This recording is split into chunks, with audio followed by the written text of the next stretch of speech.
Bismillahirrahmanirrahim. Assalamualaikum warahmatullahi wabarakatuh. Jadi semua, setelah kemarin kita belajar theoretical base dari fuzzy system, hari ini kita akan coba terapkan memahami state of the art dari fuzzy system tersebut dengan mempelajari sebuah paper yang sudah kita pilihkan gitu. Jadi papernya saya anggap cukup bagus karena detailnya ya. Jadi ini ada sebuah paper dari IEEE, masih lumayan baru, 2020 ya. Jadi biasanya kalau ingin mempelajari sebuah riset itu diupayakan banyak-banyak membaca paper yang masih baru. Biasanya baru itu dianggap masih current begitu, masih hot begitu. Itu 5 tahun terakhir lah begitu ya. Kecuali untuk buku-buku textbook biasanya lebih lama, karena textbook itu adalah sebuah endapan dari ilmu ya. Tapi kalau untuk paper jurnal begitu, itu diupayakan memahami paper-paper 5 tahun terakhir. Kenapa? Karena dari paper-paper 5 tahun terakhir itu bisa ditemukan apa yang disebut sebagai state of the art. Nah, artinya state of the art itu adalah memahami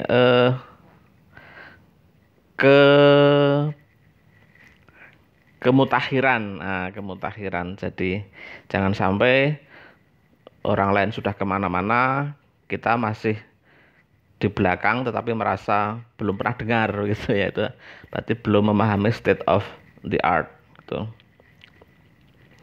Berarti kalau pakai art ya, memang riset itu ada seninya gitu ya. Oke. Ini sebuah judul adalah A New Complex Fuzzy Inference System with Fuzzy Knowledge Graph and Extension in Decision Making. Ini adalah sebuah paper yang dilakukan oleh orang Vietnam itu. Di bagian paper belakang ini ada menyebutkan bahwa paper ini bagian dari research PhD. Biasanya memang riset-riset bagus itu adalah, kalau bukan PhD ya, ini adalah bagian dari kerjaan orang yang ingin mengejar PhD begitu biasanya. Oke, lanjutkan. Jadi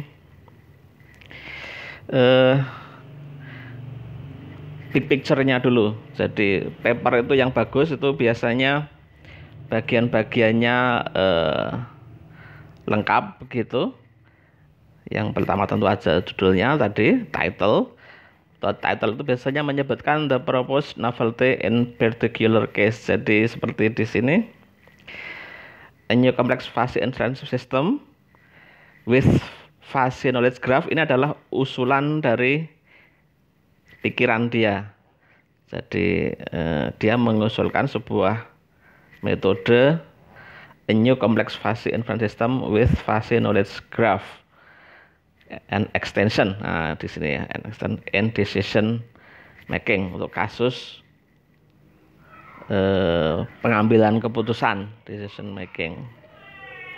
Jadi seperti itu judul yang baik. Biasanya langsung orang membaca itu tahu novelty-nya apa yang diusulkan. Novelty itu adalah kebaruan. Jadi research PhD atau riset-riset yang bagus itu harus memberikan kebaruan atau sesuatu yang kalau para researcher itu biasanya dia menyebutnya sebagai sumbangan bagi keilmuan gitu ya. Jadi sumbangan keilmuan itu sesuatu yang diberikan kepada masyarakat ilmu gitu. Jadi yang orang lain belum tahu, sekarang ini loh ada yang saya coba usulkan kepada society, kepada scientist society gitu. Oke, kemudian yang kedua yang penting adalah abstraknya dan keywordsnya. Nah, seperti nanti akan kita detailkan. Ini abstraknya gitu. Kemudian yang ketiga, introduction yang penting. Introduction itu adalah latar belakang dan pendahuluannya gitu. Kemudian bagian yang berikutnya ya ini paper ini lumayan detail. Biasanya orang lain itu menggabungkan menjadi satu, theoretical base and technical model, atau kalau governing equation and mathematical model dan sebagainya begitu. Tetapi oleh penulis paper ini itu langsung didetailkan preliminary, related work, kemudian dia detailkan some extension dari sebuah usulannya gitu. Nah, kemudian paper-paper yang lain itu biasanya result and discussion itu dia gabungkan. Nah, untuk paper ini dia juga detailkan lagi. Ini orangnya berarti lumayan detail yang menulis ini. Ini dibagi menjadi dua, Mamdani Complex Fuzzy Inference System with Fuzzy Knowledge Graph, usulan dia atau proposed discussion-nya. Kemudian eksperimen adalah dia mengetes atau menguji apa yang dia usulkan. Baru kemudian conclusion gitu ya. Nah, ini akan kita detailkan ke slide-slide berikutnya. Yang pertama, abstraknya kita diskusikan secara detail. Nah, lagi-lagi penulis ini sangat detail dalam bahkan menuliskan abstraknya. Beliau mau bahkan membagi abstraknya itu secara eksplisit seperti ini. Nah, konteks and background ditulis secara eksplisit, kemudian diberikan kontennya. Motivation diberikan eksplisit bahwa ini motivasinya, kemudian dijelaskan motivasinya. Lagi-lagi detail dia. Metodologi dia tulis secara eksplisit, ini metodologinya, kemudian dijelaskan secara detail. Result, conclusion. Nah, jadi penulis ini sangat detail membagi 1, 2, 3, 4, 5 bagian atau 5 konten yang membentuk abstraknya. Context and background, motivation, methodology, result, conclusion gitu ya. Jadi dia menuliskan, biasanya kalau paper-paper yang lainnya tuh tidak secara eksplisit menulis seperti ini, tetapi langsung isinya gitu, isinya. Bahkan jarang yang menulis konteks dan motivasinya itu dalam abstrak. Biasanya orang hanya menulis metodologi, resultnya, dan conclusion. Biasanya kalau paper-paper yang lain itu setidaknya itu menuliskan what to do, apa yang dikerjakan dalam riset ini, kemudian what the result. Biasanya hanya seperti itu. What the result. Jadi hasilnya apa? Apa yang dia kerjakan, hasilnya apa? Dari sini biasanya si pembaca dan terutama adalah si peer reviewer itu memutuskan apakah paper ini layak dibaca, layak diteruskan untuk direview atau tidak, begitu biasanya. Di manakah kebaruannya dan di manakah sumbangan bagi pengetahuannya, itu biasanya ketemu di what to do dan what the result gitu. Tapi lagi-lagi si penulis ini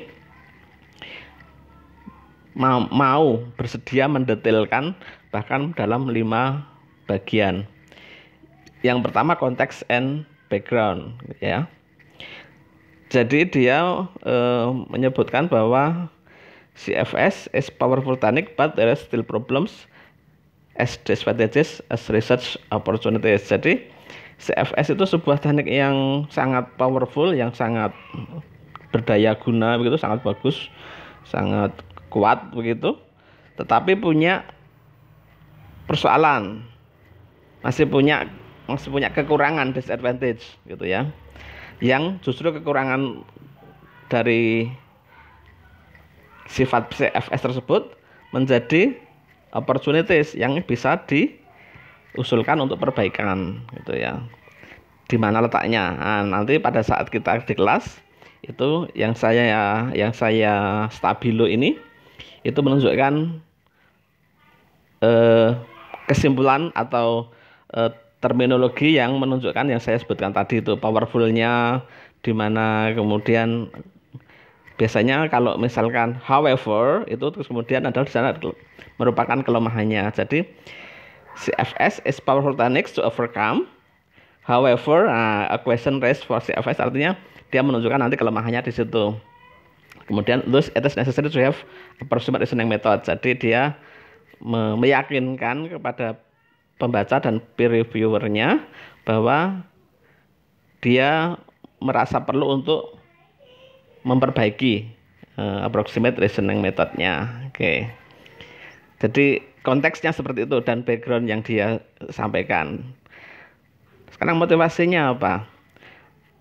Dia sebutkan bahwa dengan mendetailkan persoalan yang ada di CFSM, CFISR tadi Mamdani, CFISR-nya memiliki high cost computational time, jadi butuh sumber daya komputasi yang tinggi dan mengakibatkan butuh waktu yang lama untuk komputasinya. Jadi dia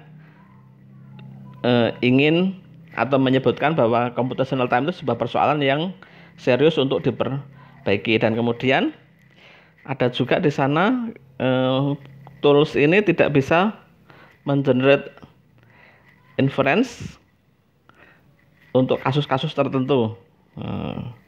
Letaknya di seperti di sini di motivasi ini. Nah, ini dia sebutkan ada metode yang powerful MCFS, kemudian diperkuat oleh CFISR-nya itu.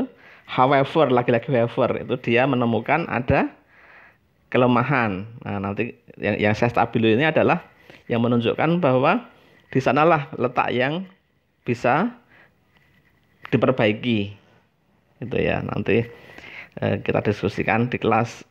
Kalau ada yang nggak paham ini apa bisa ditanyakan gitu ya. Nah, next, setelah dia menuliskan motivasi, metodologi yang dia usulkan ya. Jadi dengan kelemahan-kelemahan itu dia ingin memberikan usulan untuk perbaikan menggunakan fuzzy knowledge graph gitu. Jadi dia mengusulkan fuzzy knowledge graph-nya ini in order to handle those issues, untuk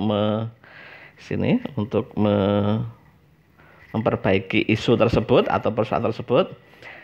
Artikel ini atau manuskrip ini mengusulkan sebuah tools yaitu fuzzy knowledge graph. Nah, ini di sini lumayan dia detailkan proposing atau proposal improvementnya. Nah, kalau metodologinya sudah, kemudian hasil setelah dia uji dengan menggunakan sebuah metode eksperimental, data-data yang diambil dari database benchmark begitu. Detailnya ada di dalam manuskripnya, menunjukkan bahwa metode yang dia usulkan itu mampu berjalan lower runtime-nya itu 6,40 kali lipat gitu. Berarti ya pemahaman saya yang saya maksudnya 6,45 kali kalau lower run berarti ya 1/6,45 kali dari yang asli yang sebelum ada improvementnya. Di sana dalam detailnya diskusi itu dia menggunakan beberapa metode uji yang paling menunjukkan bahwa sekian kalinya itu dia lebih kecil gitu ya, memang dia tes langsung dari runtime-nya gitu. Nanti kelihatan di ujinya.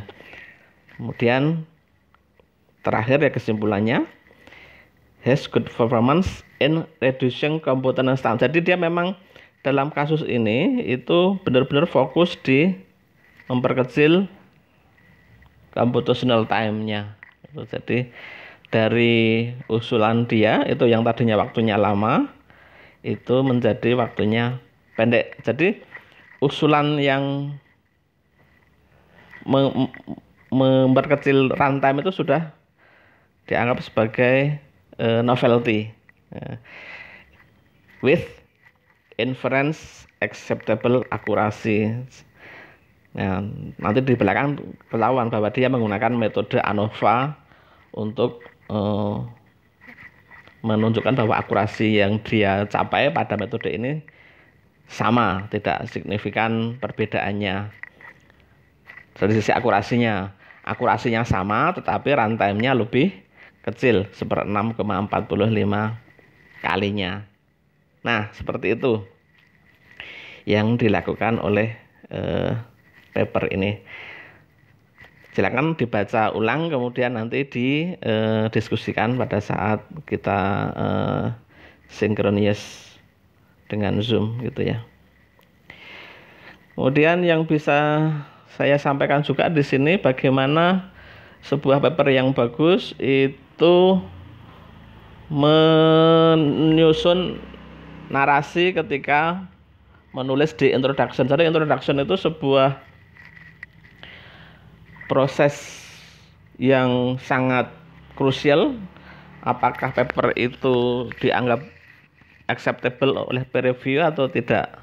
Jadi di dalam introduction itu sudah harus menggambarkan pola pikir dari seorang peneliti untuk masuk ke bagaimana dia memberikan usulan novelty-nya. Jadi susunan pola pikirnya seperti ini saya gambarkan sebuah kayak corong air begitu ya, kayak corong air begitu. Nah, jadi dia mendevelop idenya itu dari FS, dari fuzzy system, makin fokus sampai ke pertama kali sebelum sampai ke usulan dia itu ke Mamdani CFIS dulu. Kemudian dia cari kelemahan dari MCFIS itu, dicari penyebabnya, kemudian dia usulkan penyelesaiannya. Nah, seperti itu pola pikir dari seorang researcher yang bagus. Jadi dari big picture, kemudian mengerucut sampai ke set of the art dari sebuah metode.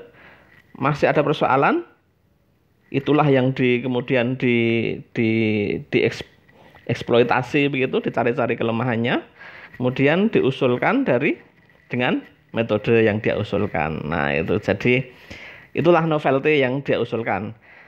Jadi ketika sudah sampai ke MCFIS ini, Mamdani CFIS ini still have some limitations, so the paper proposing KG tadi itu yang graph tadi itu yang dia usulkan berupa knowledge graph-nya. Nah, knowledge graph itu seperti itu. Nanti di bagian papernya nanti bisa kita diskusikan detailnya, bahwa mana dia berdiskusi masalah pertama kali FS, makin mengerucut ke FIS, UNFIS, IFIS, CFS, CFIS, UNCFS. Jadi ini menggabungkan, sudah masuk ke ada unsur neural network-nya, sudah ada juga di sana sudah masuk ke learning juga. Habis ini pekan depan kita bahas detail neural network, tapi nggak apa-apa. Kita sudah pemanasan sebelum masuk ke sana, sudah ada unsur neuralnya gitu ya. Nah, seperti itu. Jadi biasanya banyak yang paper di reject itu karena dia tidak mampu menjelaskan atau meyakinkan kepada reviewernya bahwa novelty yang dia usulkan itu worth it atau berharga, layak untuk dibaca oleh mass society scientist gitu. Seperti itu bagaimana sebaiknya sebuah paper disusun dari big picture. Kemudian big picture itu biasanya juga menggambarkan aplikasi-aplikasi terbaru dari apa yang sistem itu dibikin. Kemudian makin mengerucut dari aplikasinya, makin mengerucut gitu sampai ke sebuah latest state of the art atau kondisi terakhir dari sebuah sistem yang ada, yang dia tertarik di situ. Kemudian dia temukan ada some limitation, masih ada kelemahan yang bisa diperbaiki. Disitulah dia selesaikan. Penyelesaian itu disebut sebagai novelty-nya, temuan barunya, sumbangan bagi ilmu pengetahuan. Gitu ya. Oke, besok kita lihat di paper saat sinkronisnya lebih detail lagi. Nah, yang lebih juga penting adalah how to find the new research opportunity. Dari paper-paper itu bagaimana kita mencari research opportunity yang bisa kita dapatkan. Jadi yang pertama yang bisa kita cari dari paper itu adalah dari kesimpulannya itu biasanya di sana nampak dia sebutkan ada yang belum selesai gitu, atau ada yang ingin dia lakukan di riset berikutnya, biasanya dia sebutkan. Jadi bisa suggestion gitu ya, bisa advice gitu. Jadi future work biasanya begitu juga, ada kalimat-kalimat seperti itu adalah bagian ini masih banyak kesempatan gitu. What suggest for further investigation? Jadi apa yang disarankan untuk berikutnya. Tapi biasanya saran-saran begini itu kalau researcher itu biasanya menyebutkan sesuatu yang big leap gitu, biasanya sangat lompatannya besar dan kadang-kadang agak berat untuk diikuti persis. Yang paling memungkinkan adalah through multiple paper thought combination. Jadi kita baca banyak paper, kemudian dikombinasikan. Saya menduga ide yang ditemukan pada paper ini, kenapa dia mengusulkan knowledge graph ini, fuzzy knowledge graph ini, karena dia mengkombinasikan banyak paper. Ini ada kemungkinan knowledge graph ini digabungkan dalam MCFES tadi itu, dan dia uji dan berhasil gitu. Jadi sebagian besar riset itu menggabungkan atau mencari inspirasi dari membaca berbagai paper riset, kemudian dikombinasikan untuk diusulkan sebagai sebuah novelty gitu. Oke. Seperti itu yang kita pelajari hari ini. Kita besok akan diskusi detailnya ketika ketemu di kelas. Tetap jaga kesehatan. Assalamualaikum warahmatullahi wabarakatuh.